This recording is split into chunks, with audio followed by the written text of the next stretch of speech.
even during Money in the Bank, John Cena announced that he was going to be retiring from the WWE next year. It was kind of misunderstood because he was like, this was my last Rumble, my last Elimination Chamber, and my last WrestleMania. And the way he said it in the ring made it sound like he was going to stop wrestling at WrestleMania. Correct. Yeah. But he's wrestling all of 2025. He is wrestling from January to December, meaning it's his last WrestleMania that he's ever going to do. And I think John Cena is somebody who's going to take retirement seriously based on what he said too. Like, he's like, I'm not about to be here. Like, I'm not about to be no special referee. I'm not taking no more bumps. He's retiring the jorts. He gonna be in suits and ties. He said, when I retire, I'm not getting touched no more. Like, that's it. Don't ask me to do nothing. He everywhere in Hollywood right now. I was like, he's on Shark Week for motherfucking Max. He was a Peacemaker. Yeah, Peacemaker. XBO. He was on The Bear. I'm like, bro, why is John Cena here? Bear? Yes. The new season? Yes. Oh, I didn't get there yet. Being John Cena. That's hilarious. All that money, I love it. We just watched the kid movie they was in. He was like movie? a firefighter or some shit. What movie? It's a kid movie. The dude from Key and Peele in there too. I believe it. We was just watching it yesterday. Then he had the because the kids like, well, I was watching the John Cena movie. I'm like, how y'all know John Cena? Amazon Prime. He had the show. Where he was like multiple personalities. Oh and shit like that. Yeah, he getting money. Oh, what was the movie? Is that movie that Cock Blockers?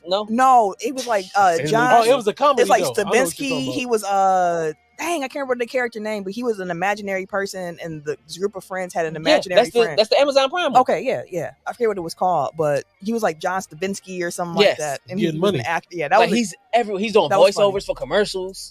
He definitely in the car commercials. Hell no, I don't want to get touched no more. Don't touch me. Get off me.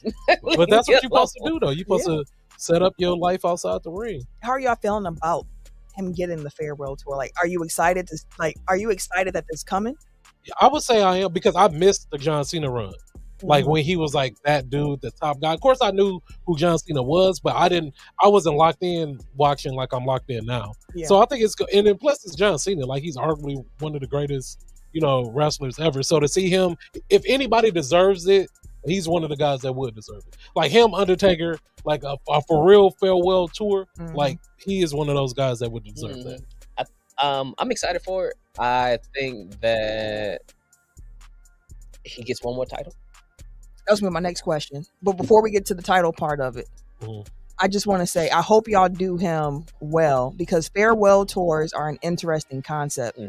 Because everyone knows what's about to happen on it, but like, that's what can add to it, and what also can like make it weak sometimes. Like AEW did it right. Like, we give AEW a lot of crap for a lot of things, but the Sting they did that right. They definitely did that. Was right. fantastic. Everything leading up to it, the final match, everything was beautiful. And I feel like WWE is going to give John Cena that same respect of like, we're gonna make sure we do everything to highlight some of your greatest moments. We're gonna take everybody down the memory lane, and we're gonna make sure that the storylines that you are involved in are going to be interesting to head out the door. So I'm excited for it, and it gives people a chance. Like, now 2025, if you want to see John Cena one more time, like, like, this is going to be the end of the road. I think he starts with the new Netflix at the end of the year. Yeah, because that's January. It starts in January, right? December. Oh, well, he said January because he still got some filming stuff. He said he was I think he said he got to do Peacemaker season 2 right now. That man gonna be because they start like it wasn't January. It's like it's starting in December or November, but like it's at the end of this year. Yeah, because they got that gap from the U. Yeah, that's right. So, I think it's gonna be fun. He'd be able to spend the block on a couple rivalries. Like, I wouldn't mind seeing him and AJ Styles beat up John Cena. I wouldn't mind seeing that again. Him and CM Punk for a second, I wouldn't mind seeing again. I would say Brock, but I think he's done now. I don't want to see old John Cena versus Brock. At the time, Roman and Rock should be back during this run. I want to see them interact. It would be lovely to interact, especially with The Rock and John Cena again. That would be cool. Plus with some of the younger talent, some of the newer talent. Hell, even he was part of the Bray Wyatt shit for a minute. So even them interacting with the Wyatt Six for a second, just to kind of run that back a little bit. Like, there's several different things with that was shit. That a lot of people say that was one of his better WrestleMania matches. Or was it Which WrestleMania? One? With Bray Wyatt when he had the nostalgia act with he was going through different phases. Yeah, that was super cool. That was during COVID. That was one that was one of his best matches. It was because it was something we ain't really seen. Yeah, and it was him in NWO, like different timelines he may or may not have been part of. So like I feel like him interacting with the Wyatt Six would be an ode to that. One of the times where COVID actually gave us something good. Yeah. That and that Undertaker match. Man, Undertaker, the Money in the Bank, the theatrical joints. Yeah. Those was fire. Those fire, man. Those was fire. Great ass matches. So let me ask y'all this, because Tim already kind of hinted towards it. So you already said you think he will, but most people already are aware. But John Cena is tied with Ric Flair for 16 world title reigns, the most ever in wrestling history. Do you think he gets 17 sometime in 2025 to break that record and hold it outright? I heard the yes from you. I also think so. He has to. WWE is already calling him the greatest of all time all the time. So you got to make him the greatest. You got to make him the greatest. And Triple H has no problem breaking old records. He don't. It's kind of like it's been his thing lately. Like, well, I know you held the title for 2 years here. Well, we're gonna give you 3. And honestly, John Cena is someone I think deserves it. Like, I wasn't a big Cena fan. Let me be very clear. I was not. After a while, it felt kind of cool. Like, I saw John Cena when he was rapping. I thought that was kind of interesting. I loved it. Then I stopped watching. I came back and he was t-shirt, hat, wristbands. Fruity Pebble colors. Yeah. And I was like, all right, Mike, okay, whatever. I mean, he only got like a 6-7 move set. Yeah, the 5 moves of doom. Yeah. So I appreciate John Cena for carrying the company, and I understand his place in wrestling and how history. Important he is. Exactly. Absolutely. Which makes me excited for this run, because now I have that appreciation for him that I didn't have in real time, because I was waiting for him to turn heel all during the last part of his run. Like, go heel, John Cena. Go heel. And he never did. So I respect him for it. Does that happen now?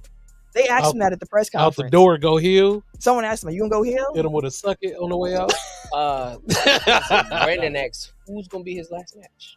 I honestly couldn't even tell you, because I feel like it's gonna be so many different storylines. He said he's gonna be like 45, 50 events 2025. Jesus. So it's like he's wrestling the entire year. He's wrestling. Like wrestling. Yeah. Like he's going to be. I thought he was gonna do the Brock Lesnar treatment or something. I can see him in the Rock. No, not for a last match. I feel like for the last match. Nobody wants to see that shit. John Cena's a wrestler's wrestler. I feel like he's gonna. He gotta be like AJ Styles. No, not even. He's AJ. too old. I think it has to be AJ somebody Styles younger too. to put them over at the end. Carmelo. I just don't know who that might. That could be interesting. Braun Breaker, Lil Carmelo. Lil Brock. Carmelo though, I love that. That's gonna be an interesting. That's what I'm excited for it, bro. Oh yeah, it definitely could be Gunther too. It could be a lot of different people. It could be a lot of different people for that last match for him. But yeah, shout out to John Cena on the retirement. I'm looking forward to the retirement tour. The shirt sucks though. Dun, dun, dun, dun. It's like, you won't see me no more, pretty much. It's like the gist of the shirt. And I'm like, all right, man, I'm not about to do this for a year. You really can't see me? Pretty much. Sly added that The Rock and Cena are chasing Batista in Hollywood. Let's be clear, Sly. The Rock is what started wrestling in Hollywood. So Batista was chasing him. Let's be very clear. I feel like at this point, John done passed him up. Passed who, Batista? Yes. Batista's part of Marvel, but Batista's had a couple movies. He had some horror movies. Doom. He had one movie where he scared the crap out. It was like a killing movie or something. Man in the Iron Mask. Oh, well, he was with the other people? Man with Iron Fist. I watched that. I just recently watched that movie. Was good as a movie. Yeah, it was. I didn't think it was going to be that good. Batista's had, but Cena's everywhere. Yeah, that's why I feel like he's kind of passing because he's on local and big movies. He's on TV series and he's on movie franchises. Suicide Squad. Like, he's everywhere right now. It's like Rock and Cena. It's like I think he's Rock, Cena, then Batista. Okay, so if you're ranking them by just acting chops, is it the same order? Who can act or the movies? The best actor of the three? Acting of the three. John. John a better actor than Rock. The Rock has better movies. John has more range. Yeah, that's what I'm saying. John probably acts better, but the Rock has better movies. I was gonna say, I think. Because The Rock is an action star. That's what. That's his bag. And Batista, he do a lot of different things. Scary. He done. I think I would actually go Batista, Cena, Rock for actual acting. Because when I saw Batista in that movie where he was like the square and that, I was like, the M. Night Shyamalan movie. I don't know who directed it. Might have been, but I just remember. I don't know when they was in the cabin. Yeah. Yes. Yeah. That was M. Night Shyamalan. Yeah, that was a good movie though. I was just like. That. Batista, the range, crying and still chopping your head off. John Cena to me kind of plays the same roles too. Like he's kind of like the comedy, type of dude. But Batista has been serious. He has been. I'll give you that. Like the range of Batista. I'll give you that. Shell said that Rock is just out here playing himself in movies, basically. And then Sly added Batista is the better actor. That's what I mean. Way better. Like I'll give you. I'll as far as actor goes, I'll flip flop. I'll give you Batista. That movie, the M. Night Shyamalan movie. Yeah, that was a really good movie. Dope. I wasn't even watching it. Norman was watching it, and I just kind of came in like, "Ooh, what is this? Is that Batista? Yeah. What the fuck? They stabbing the shit out of him over here." I said, "Oh my Lord." Okay, but yeah, shout out to John Cena. I'm looking forward to the farewell tour. Absolutely, absolutely.